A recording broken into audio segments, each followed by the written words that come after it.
আজকে একটা জায়গায় বেড়াইতে আসলাম। অনেক সুন্দর একটা এলাকা এটা।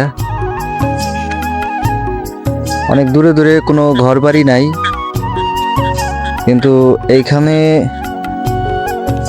আপনার